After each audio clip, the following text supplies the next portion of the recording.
ولی ما گفتنی ما همین است که حکومت تاجیکستان به خاطر یک منفیتی همو نفتی که طریق مرز قرقیزستان می اومد سبب شد که همین کار کشاله یافت. این کار هم میشد که 2 سال پیش حل کرد، زمانی که اتنبایف از قدرت رفت. این پیشنهادها بدن در خصوص بستن مرز مشخص معین کردن سرحد دولتی. تا حکومت تاجیکستان نکردی کار به حد آمد که بعد از اون رئیس جمهوری بعدیش آمد، بعد اتنبایف، ژارمبک، کیم کیف بود اسمش یادم رفته. بله سوربون جیمبکوف اون مسئله را در میان گذاشتن، میشد که با راه مسالمت آمیز همین مسئله را حل بکنند. رفتن کو هیچ چیزشون نمی‌اومد. حکومت تاجیکستان باز هم به خاطر منفیت همون نفتی و منفیت همون مونوپولیای فروش بنزین دیزلش این مسئله را همیشه کشاله کرد آورد تا زمانی که این رئیس جمهوری نو اومدگی. این رئیس جمهوری نوش دو پاره در یک موزه دوختگی که ما باید مسائل سرحد معین کنیم، یا اینکه شما باج دولتی میسپاری و سرحد طریق قانونی مواد سوخته میخره میبری تاجیکستان، یا اینکه اصلا اجازت امکانیت ها نمیتیم. اینا فقط یک موضوع همون انکلاف تقپیدگی ان که همون واروخ انکلاف و همون واروخ باید شما مرز بسته نکنین که مردم از دو طرف مرز میمونن. موضوع انکلاف همه اینمی پرابلم ها، همه اینمی کشته شدن مردم، همه اینمی سرسانی ها و سرگردانی ها و مردم از تمام گوشه و کنار تاجیکستان امروز نوار میکنن، با واروخ میرون، با اسفره میرون، با کیم کجا میرون، حالان که حکومت اقتدار و امکانیتی سرحد دولتیش محافظت کردن داره طبق گفته‌های خودشون. امروز حکومت مجبور نبود که مردمی بیچاره را، مردم با لباسای کوچه‌گردی با اتومات کلاشنیکوف ویدیو اپریشن میکنه که مردم تاجیکستان در هر کجای باشه بگردیم بیای که امروز باید وطن حفاظت کنیم، از وطن نمیدونم مراقبت کنیم از خاک وطن. با خدا قسم میگم نیست. و جنگی را که امروز در ماه شریف رمضان بین مردم قرقیز هم یکی از مظلوم ترین و از لحاظ اقتصادی و از لحاظ معیشی مظلوم ترین مردم در همسایه کشور ما. همون پرابلم ها را که ما داریم اونا چند از پرابلم های ما کده زیادتر دارن. اما این همین موضوع های سیاست و سیاست منفیت های اقتصادی را که تبدیل به سیاست شدگی اند امشب و روز سبب شده است که این جوانای بیچاره میروند قربان میشوند. جوانهایی که در تبلیغ این همین حکومت گرفتار شده هستند امشب و روز. بله.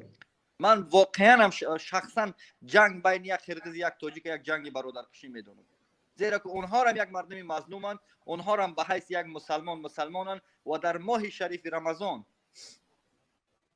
سلاح کشیدن دو مسلمان که زید شاید خوبتر بدونه که پیامبر صلی الله علیه و میگه که هر کس دو مسلمان اگر به سر همدیگر سلاح بکشن قاتل و مقتول در دوزخ است. حتی سلاح کش جنگشون یک طرف بسر. من پیامبر میگه کسی سلاح بکشه یا که یک کسی بس سلاح اصلا نیست. همینجا نگاه که برادر از این دو تا قیاس میشه و دو تا مثال میارم. بعضی میگن که زمین ما رو مردم قرقیز گرفته باید بخیزیم، باید بریم جنگ کنیم. خب چی بعد 2011 زمین ما را در چین دادن، همین جوانا همین غیرت نبود نخستران تری ویدیو کنن یا که یک کار بکنن. دیمش مثلا مثلا میگن که او ما را زدی سن مخاب کنیم، نیش مخاب نکنیم. نکی چرا ای 2008 زد طویلره، 2009 زد کلوبا، 2010 دیبورا غرم زد، 2012 خروغ زد، 2015 وحدت زد، 2019 زندانیای 31 تا زندانی در رقم یکی وحدت اوجر زد، 14 زندانبانی که 108 تا زندانبانی پیرواد میکرد از خوجند به طرف دوشنبه در راه دوشنبه ورزاب خوجند 14 نفر کشتن. در اینجا اگر که ننگ ناموس میگیم، دلسوزی برادری میگیم، همین مردم نخیز. امروز من میگم همون فکری خودت قطعی که مردم ها تله کردن در برای شما بمبرین ما زندگی کنیم، شما برای قربان شدن ما اینجا در قفا بشینیم. تماشا کرده وطن دوستین، همه باید وطن دوست شوند، یک گروه نه، همه باید وطن دوست.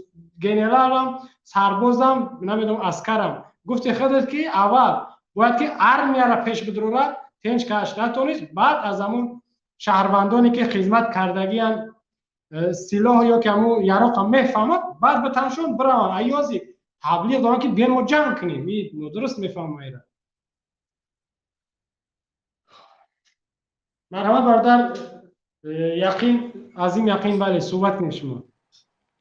زیاد ببخشید همین صدای من میاد صدای برادر زید نیومد در من. صدای من نیومد؟ در شما نیومد برادر سلمان؟ صدا نیست. به هر صورت من همین را گفتنی بدم که صداشون بود در ما تاجیکستان حداقل برای کسایی که از تو محافظت میکنند مسئولیت وظیفه تر اجرا کرده استند. مردم عادی امروز سلاح در دستشون در سرحد از سرحد محافظت میکنند، از منافع اقتصادی تو حکومت محافظت و مراقبت میکنند.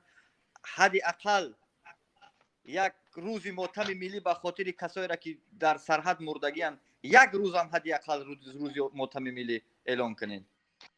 با خدا قسم تلویزیون ها را بمانید سفینه و شبکه اوله خاور مجله است که در تاجیکستان از طرف حکومت یعنی از طرف مردم مبلغ گذاری می شود. در سرخط خبرهای امروز صبحش انفجار کابل قصه کرده است. چهره حکومت او رسانه دولتی با خدا قسم از انفجار کابل قصه کرده است که در کابل انفجار شده 3 نفر مرد است، حالا که 13 نفر در مرز ما مرده.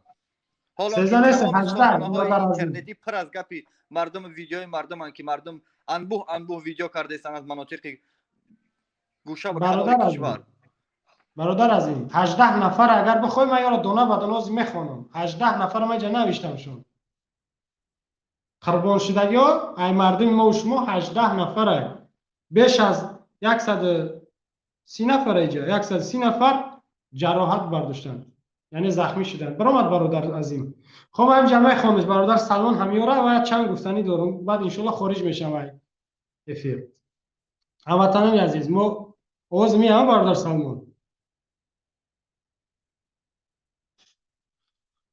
بله بله بفرمایید. هموطنان گرامی در زد خوردی که ای 28 اپریل همین سال روان تا امروز تا همین امروز دیروز حتی یا که یکم تا یکم ماه 18 نفر ما ای دست دادیم، هم شهروندان عادی هم سرباز هم افسر 18 نفر.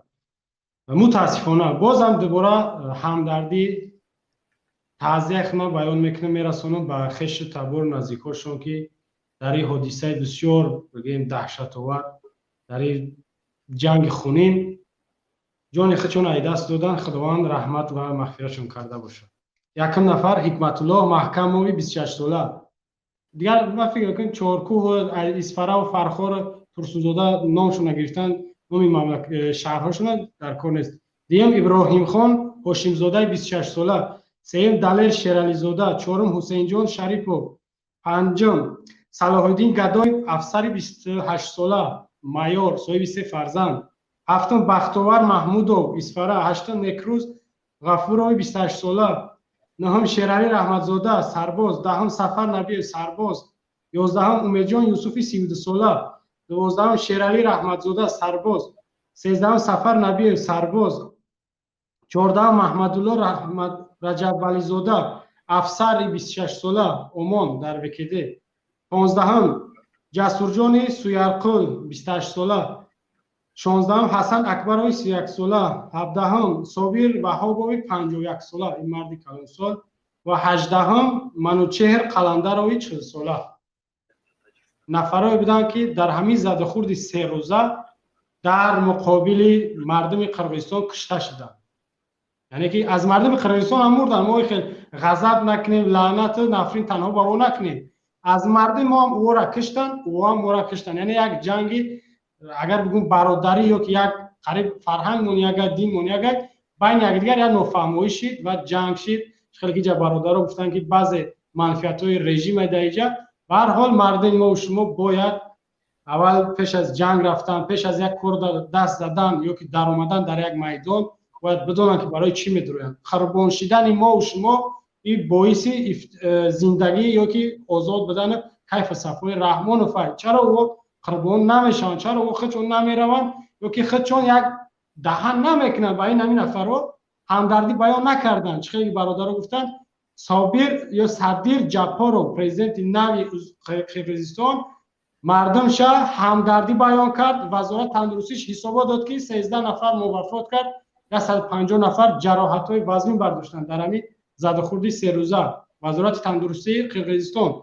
اما وزارت تندرستی تاجیکستان، خبرهای دولتی، کانال‌های دولتی، شخصان رسمی نه یگان سخن کردن، نه همدردی بیان کردن.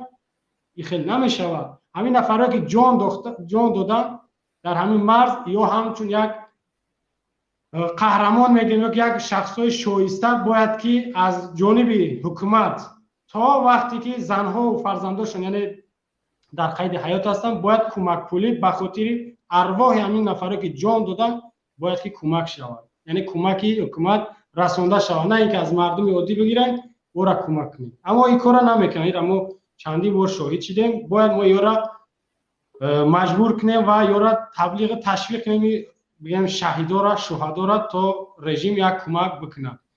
خدا نگهبانتون باشه هموطنان و برادر سلمان. من ان شاءالله میبرم با تو صحبت‌های آینده. سلامت باشی برادر. تشکر زیاد. خدا نگهبان. خدا نگهبان. خب دوستان عزیز، بار دیگر سلام علیکم. ان شاءالله شما همتون بخیر باشد. خداوند طاعت و عبادت‌های هر یکی شما را در این ماه بزرگ رمضان قبول بکنه و خصوصا در حق مظلومین، در حق زندانی ها، در حق شهدا، در حق کسانی که امروز ظلم قرار دارند در این ماه بزرگ رمضان دعا را فراموش نکنین.